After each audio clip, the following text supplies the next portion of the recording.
Hello, my name is Briony Clark, or as I'm more formally known, District Judge Briony Clark. I am a District Judge Magistrates Court, and it's styled that way in order to show the difference between district judges who sit in the civil courts, who are simply called district judges, and district judges who sit in the criminal courts. We are called District Judge Magistrates Courts. I sit at Westminster Magistrates Court every day, and I hear two types of cases predominantly, both criminal cases but also extradition, which I'll talk about a little bit shortly. But what I want to talk about today is not only what I do and a typical day. No day is really typical, but I will do my best. But also I want to talk about my route to getting here. In talking about my route to get to this place where I've got this fantastic job, it's important to bear in mind that you have to be a lawyer first. And now I use the term lawyer deliberately because it is an umbrella term which can cover either barristers, solicitors, legal executives, because any of those types of lawyer can apply to become a judge. But you have to be a lawyer first. And I want to talk about predominantly two ways of getting to becoming a lawyer. I want to talk about what I would call the more traditional route, and what I would describe as my route, which is a route I took which is slightly less traditional. And I say talk about two ways because there are a number of ways now that you can become a lawyer. As I say, I'm just going to talk about two of them today. So dealing with the traditional route, first of all, and perhaps it's best if I start with A-levels, because what I get asked a lot is whether it is important to have law as an A-level. I did. I chose to do it at A-level, but not everyone does, and you don't have to do that to have a career in law. In fact, you don't even have to do a law degree. You can do a different degree and then later do a conversion course.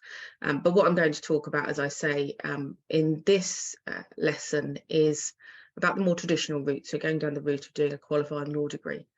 So a law A-level isn't a prerequisite. You don't have to have one, but you might like to. It depends really on your interest in law and whether it is available where you are studying.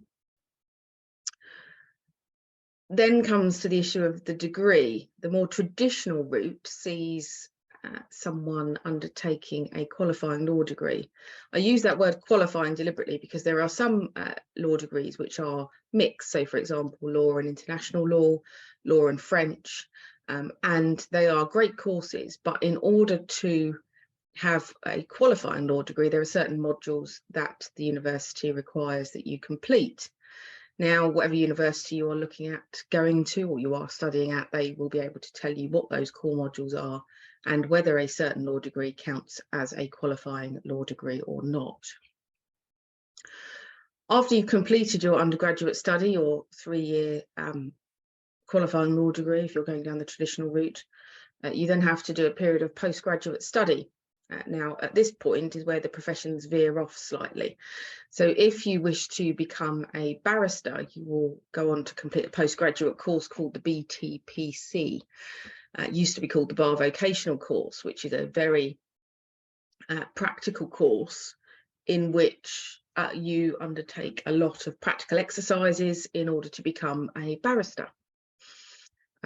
If you want to become a solicitor, the postgraduate study that you will undertake will be the legal practice course. There are, as I say, alternatives available now, which can be considered, but as I say, I'm talking specifically about the traditional route. So that legal practice course is, if completed full-time, usually a year's course.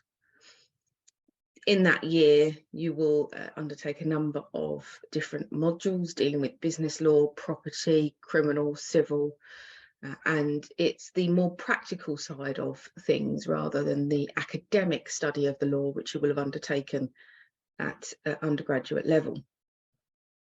So you finish your LPC or your bar course, as I will for ease call it, and then you have to undertake a period of training. Now, if you are applying to be a barrister, you have to undertake what's called pupillage.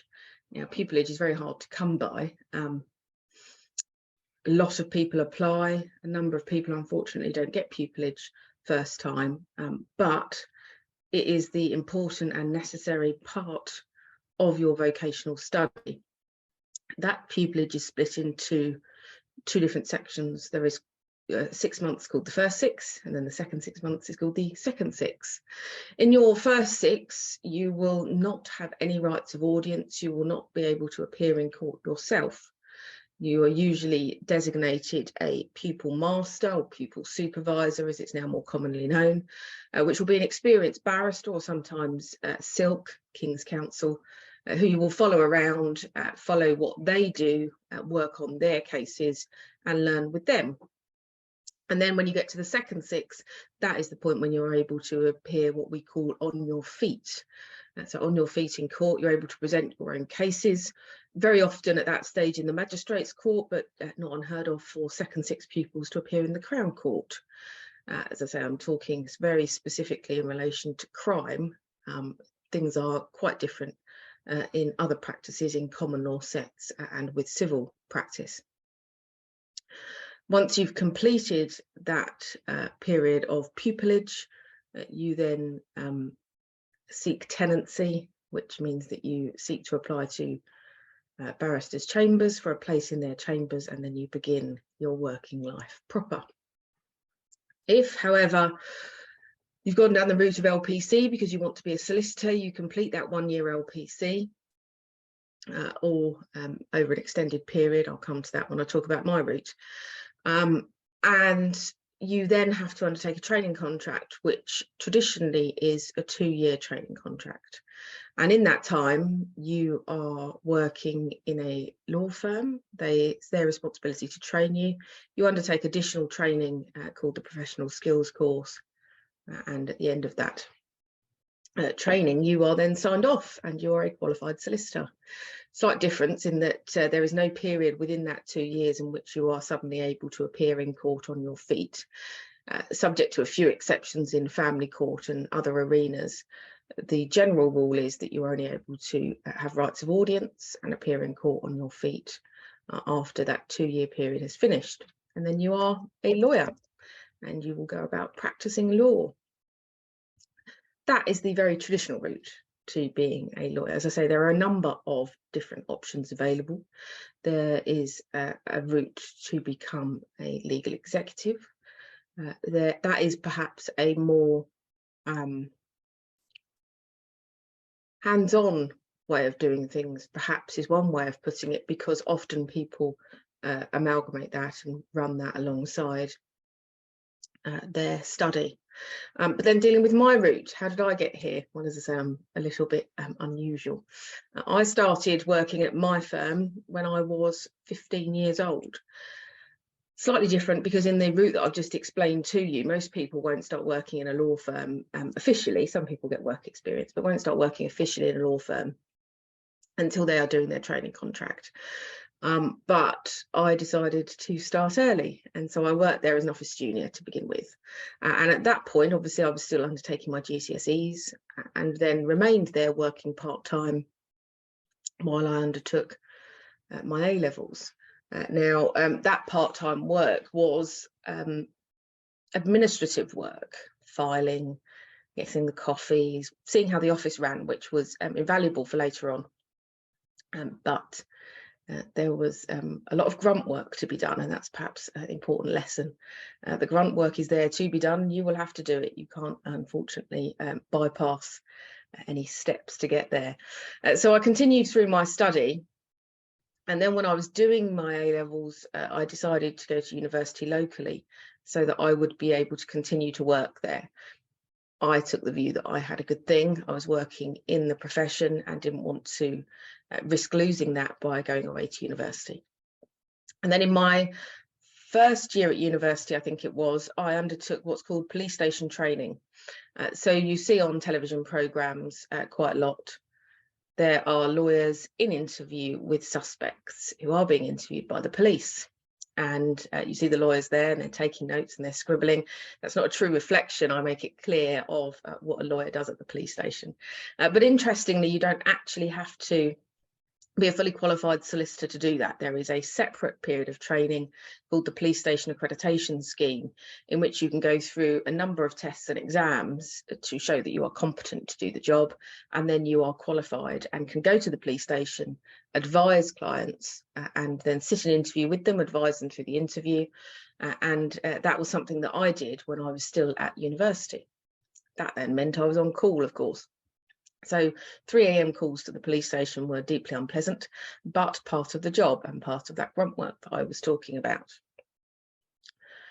I then was finishing my law degree and decided that I needed to make some choices. I had undertaken a mini pupillage with a barrister I knew. Now, mini pupillage is when you're not applying after the bar course for a pupillage to become a barrister. It's effectively a period of work experience, and I did a mini pupillage with a barrister that I knew in order to check that I wanted to be a solicitor rather than a barrister. And although I enjoyed that time that I spent with him undertaking that mini pupillage, I have to say I still preferred the closer client interaction that there was being a solicitor, and so I decided that solicitor it was. That meant, of course, I had to do the LPC. But by this point, I'm working very hard for the firm. I've worked for them for a very long time at this point, 6 years. I've been doing my police station training for 2 or 3 years by this point, and wanted to find the quickest route possible. So what I did was looked into it and saw that there was something called the part-time studying training contract. Now that meant that I could undertake the LPC part-time over a period of 2 years, but I could work the other days of the week and would be able to count that towards my training contract. So in the traditional route of the LPC, which is a year, as I've mentioned, you will generally, it depends on the universities and how they offer the course, but generally you will find that you are in 3 or 4 days a week. It's incredibly intensive, extremely hard work. And then, of course, it means that you have very limited time or energy to undertake any other work. So I knew that I couldn't do that at the same time as working. And so this option meant that it was over 2 years, but I would go to university in Cambridge. Now, it wasn't Cambridge. It was Anglia Ruskin University in Cambridge on their Cambridge campus. So I would go up to that university 1 day a week on a Wednesday.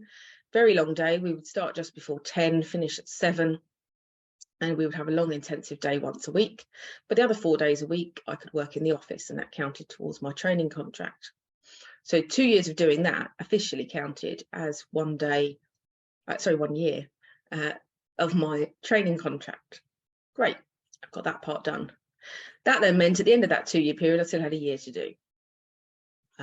I then found out that there was a way that you could apply to the Law Society for a further exemption for experience. And so I applied to them, explained the experience that I'd had since I'd been working at the firm, and they agreed to deduct a further period of qualifying period from my training contract, which meant that I qualified. I think I finished my LPC in the June and I qualified in the December. So that's a rather non-traditional way of doing things. Plus side is it meant that I could get work and experience alongside the training. I didn't have to give up the very fortunate position I had in that firm in order to be able to study. It meant I could earn money, which was important in order to support myself at the time, and was a really the best option for me. It doesn't work for everybody. It's incredibly hard work to work those hours and be on call and study in those hours. But I did it, and it is an option. Now, I don't know, I have to confess, whether the Law Society still do that extra period of exemption. I confess, because it's been some years now, I don't know whether that is still a possibility, but certainly if you are at that stage and considering your options, it is worth looking into. And importantly, if you're going to become a lawyer anyway, research is going to be one of the core skills that you will need from the outset. And so do your research and do it early. So that got me to where I was. I was a qualified lawyer in December 2009. I'd been at the firm since 2001. I knew the firm inside and out. There's a real advantage there.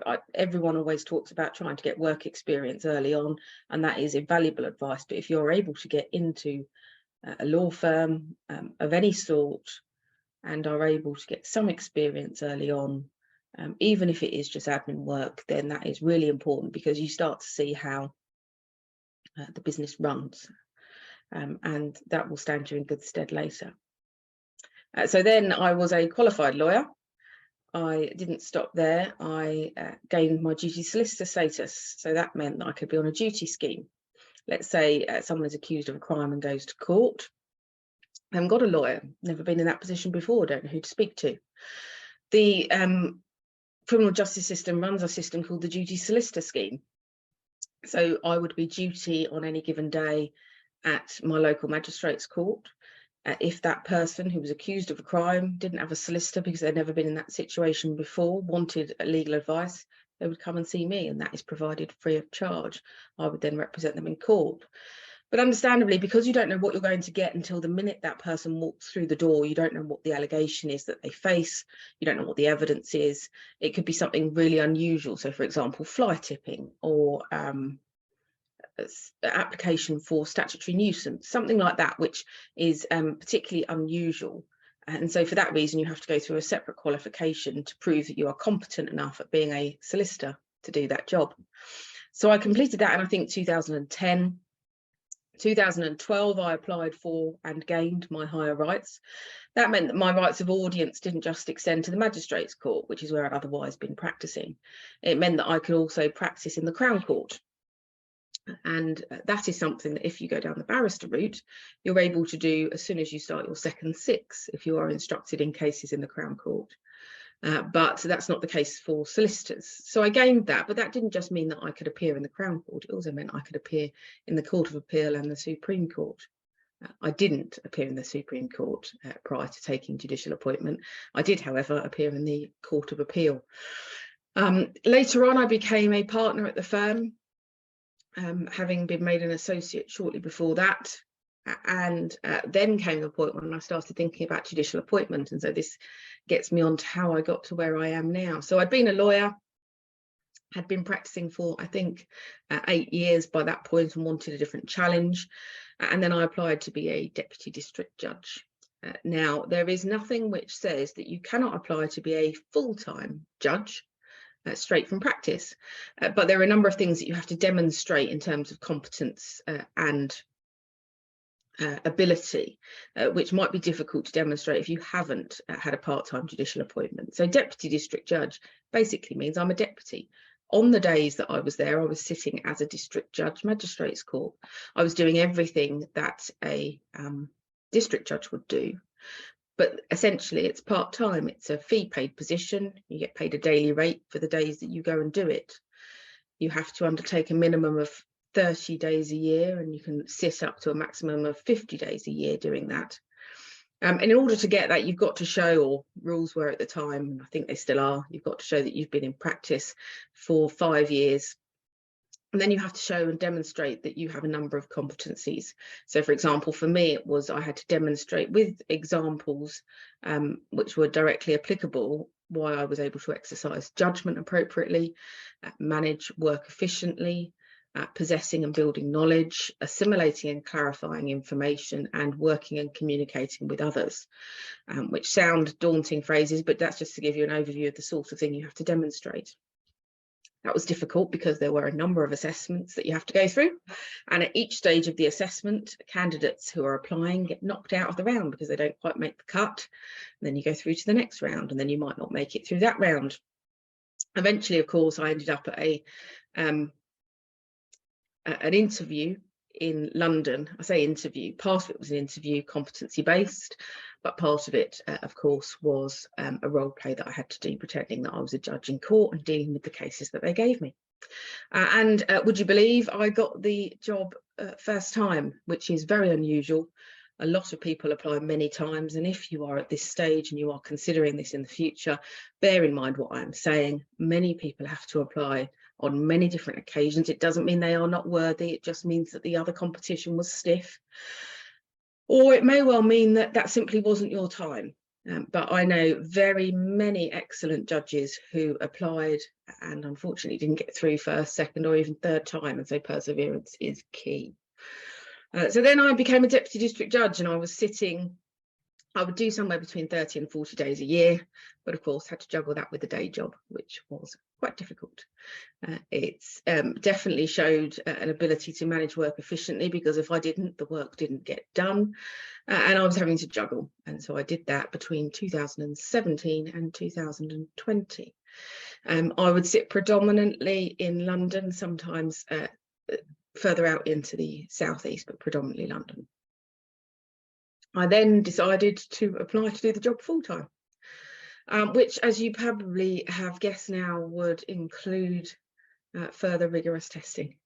And there's a process to go through, there's a further interview, there is a further, not role play this time, but situational assessment.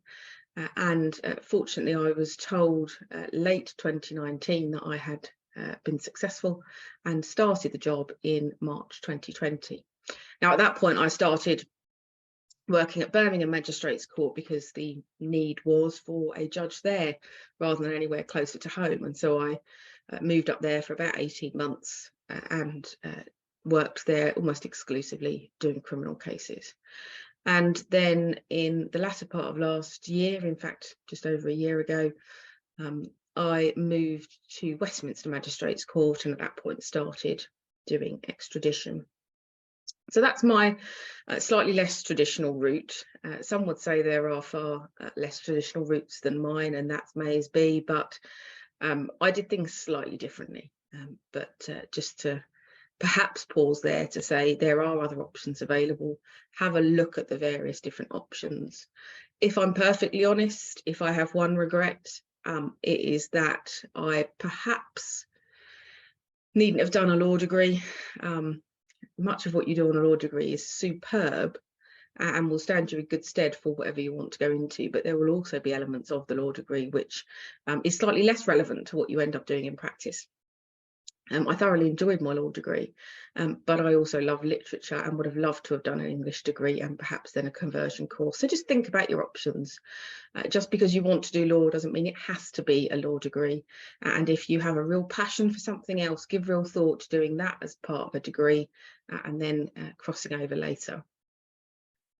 So that's me explaining how I got to where I am now, how I'm at Westminster. And so the next issue will be to give you a very brief overview of what a typical day involves. And I said earlier that it's not a typical day because there is no typical day at court. Anything can happen. So as I say, I'm based at Westminster. I sometimes am sitting at City of London Magistrates Court, but more predominantly Westminster. I'm working from home today and I'm in the middle of writing a judgment, and I'll come to what that means in a moment. So it just shows I'm not in there every single day, and not every single day is typical. Let me start by saying I love my job because it is not typical, and no 2 days are the same. Makes it fun and makes it exciting and challenging. But it is hard work, and you'll realise that in a moment. So I'm going to split my typical day into two sessions, really. The first is going to be crime, then I'll deal with extradition. So crime, the Magistrates Court is the first stop for anyone who is accused of a crime, and they can fall into many categories, from running a red light right up to murder and serious offences along that vein. Now, these days, things like red lights and things like that are often dealt with under what we call the single justice procedure, which I won't go into now. But again, if you are keen to get into law in this area, then it's worth looking into. But there are predominantly three types of offences. There are summary-only offences, so can only be dealt with at the Magistrates Court. There are, at the other end, what we call indictable-only offences, so have to be dealt with at the Crown Court. And in that scenario, the Magistrates Court becomes just a stepping stone. They step over us in the Magistrates Court to get to the Crown Court. And so in those cases, I will simply send the case to the Crown Court. I will probably have to consider the issue of bail, and it will then go up to the Crown Court. Then in between, you've got a large number of cases which are called either way cases. So they are cases which can be dealt with at the Magistrates' Court or the Crown Court, and at various points in proceedings I will have to determine where I think they should be dealt with. If I think they should be dealt with at the Magistrates' Court, then in certain circumstances the accused person, the defendant, will get a choice, and if I think that they should be dealt with at the Crown Court, then I will send them to the Crown Court. So a typical day, I get in early because it's a habit of mine from when I was in practice. I will be at my desk normally somewhere between 8:30 and 8:45, and I will start looking at what I've got for the day. And I'm going to talk very briefly about the remand court. The remand court, particularly at Westminster, has a number of cases in it which aren't remands. What is a remand, you may be asking? Well, if someone has been in custody, having been arrested by the police, they've been interviewed and the police have decided to charge them, and they've decided to refuse them bail, then they will appear in the remand court at the Magistrates' Court closest to that police station. As I say, there are a number of cases in the day which won't be a remand. There'll be some bail cases. Some will be sentences, some will be case management, some will be legal argument. So I will have a list, generally somewhere between about 15 and 20 bail cases. And then the remand cases, the overnights, you never know how many that's going to be, because it really just depends on how many people have been arrested, charged and refused bail. So I will start normally by looking on the court system at the bail cases, because they will have been put on the system the day before, so I'll be able to see them. I look at the case papers, the charge sheet, the summary of what happened. There will often, not always, be evidence on there that I'm able to look at. I'll also be able to see whether someone has got a previous conviction. If they are due to be sentenced, there will often be a pre-sentence report prepared by probation, which I will look at before going into court. So I will look at those for those perhaps 15 cases which are on bail in my court. I will then see that the overnights start trickling through onto the system. I will then get a list from my list caller which explains to me what cases are in, which ones are overnights, which ones are bail. I will have seen some of them from the system already. So let's say I've got 5 overnights. Those 5 cases will start trickling through onto the system, and I start looking at them before we go into court. Then at 10 o'clock, just before 10, my clerk will come out and speak to me and explain to me what's ready, what isn't, if the people coming in custody are in the building or not, if there is a delay and what that delay might be. And then we go into court. And let's assume for a moment that there is a man called John Doe who was arrested by the police. He has been charged with assault occasioning actual bodily harm. He has been refused bail and he is appearing in court. Now, his solicitor or the duty solicitor will have gone down to see him. I hopefully have the papers by this point, but that's not guaranteed because they trickle through during the day and I have to read them in whatever slots I get available to have a chance to have a look. His solicitor will be going down to see him and will come up to court. The defendant is brought into the dock, asked to identify themselves, and they then have the charge put to them. And because assault occasioning actual bodily harm is an either way offence, so one of those offences I was talking about can be dealt with either at the Crown Court or the Magistrates' Court, John Doe will be asked or given a warning and told that if he indicates a guilty plea, then I will treat him as convicted and decide where to sentence him, here or at the Crown Court. If he indicates not guilty plea or no indication as to plea, then I will determine where the case can be dealt with. And if I determine that it's to be dealt with at the Magistrates' Court, John Doe will then get the choice as to whether he wants his case at the Magistrates' Court or the Crown Court. So let's assume John Doe says he wants to indicate a not guilty plea.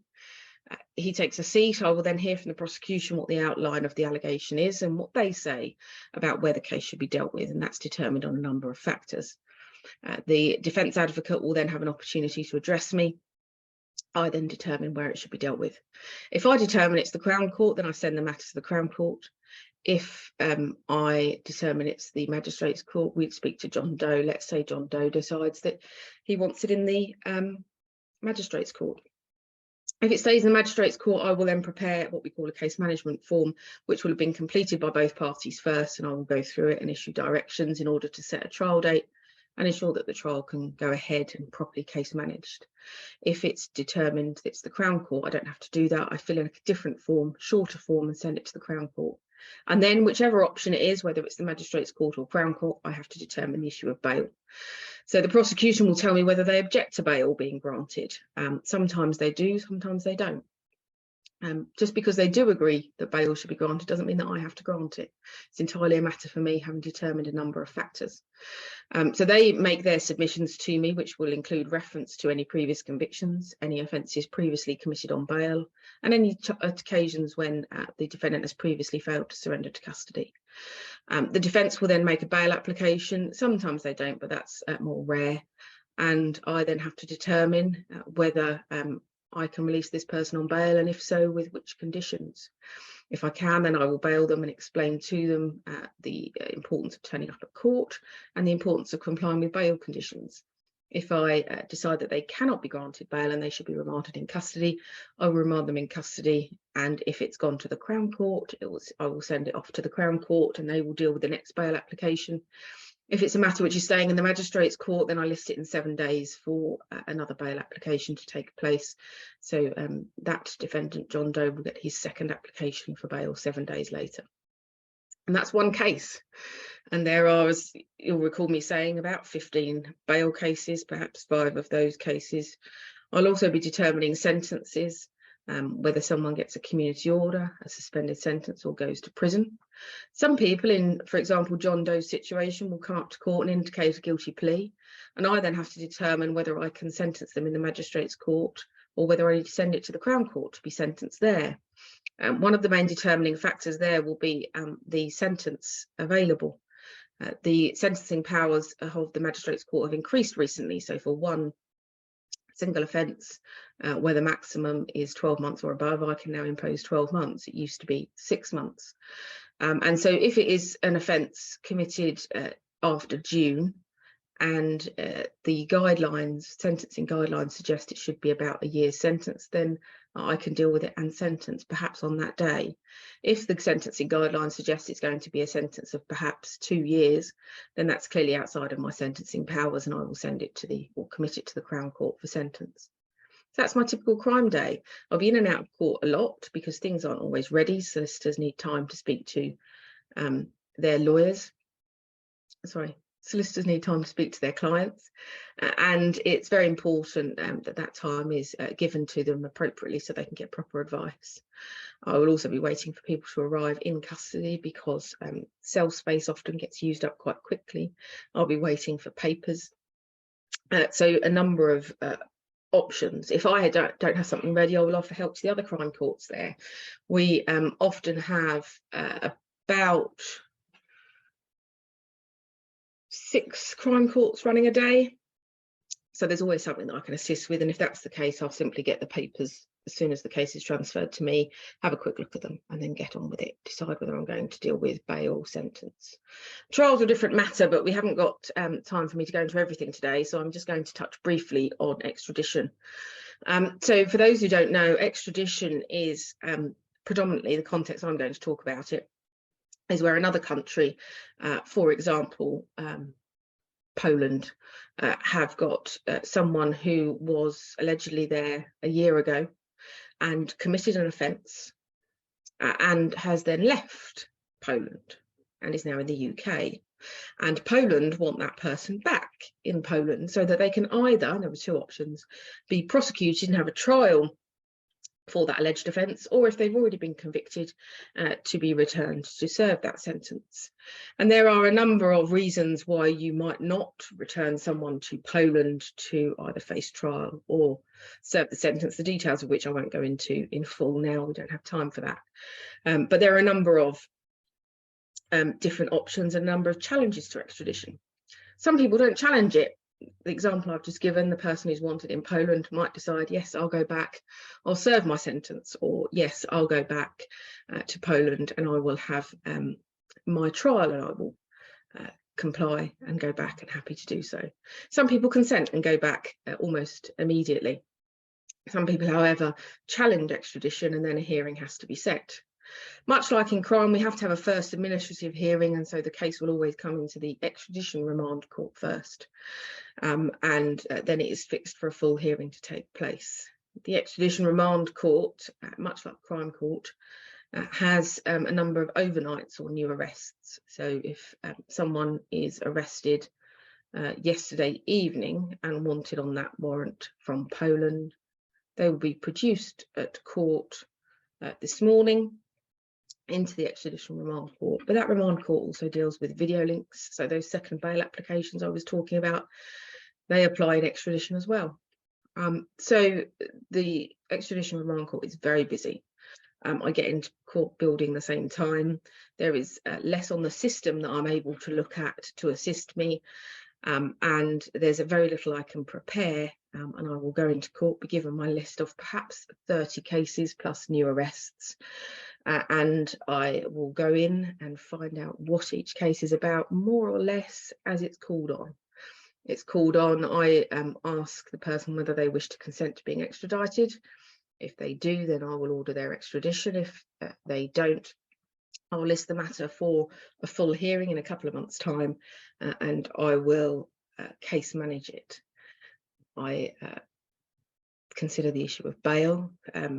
Some people in extradition proceedings are granted bail, some are not. If they are granted bail, most commonly there are a package of conditions, including conditions to surrender their passport and not to apply for any other travel documents. They're often not permitted to enter any international travel hubs, ports or airports, and very often have residence and curfew conditions and sometimes security, which means they have to lodge a sum of money that the judge deems appropriate with the court prior to them being released. And if they don't then turn up to court, that money is then surrendered. So that is a very brief overview of what I do on a daily basis. The judgments I said I would explain later. Those hearings that I fix in extradition that I was talking about a couple of months hence. I will have perhaps, let's take Friday for example, I'll have 3 hearings, 3 people who a state is requesting their extradition and they don't want to be extradited. They're raising challenges to that extradition. So I will hear the evidence in 3 cases as it was on Friday. I will then adjourn the case for a few weeks while I prepare my judgment. I then prepare my judgment, hand it down a few weeks later and explain in that judgment whether I'm ordering extradition or ordering discharge. That is work which I'm doing from home today, and I'm now going to get back and write my judgment. So I hope that that has been useful. If you are considering becoming a lawyer, it's very important to have a look at the different routes. Consider what might be best for you and your personal circumstances. As I say, research is a skill which is going to stand you in good stead for life. So start early, start researching the options, work hard, and the sky is the limit. I hope it has been very helpful, and I hope that some of you achieve your dream of being lawyers, if that is what you want, or even becoming judges.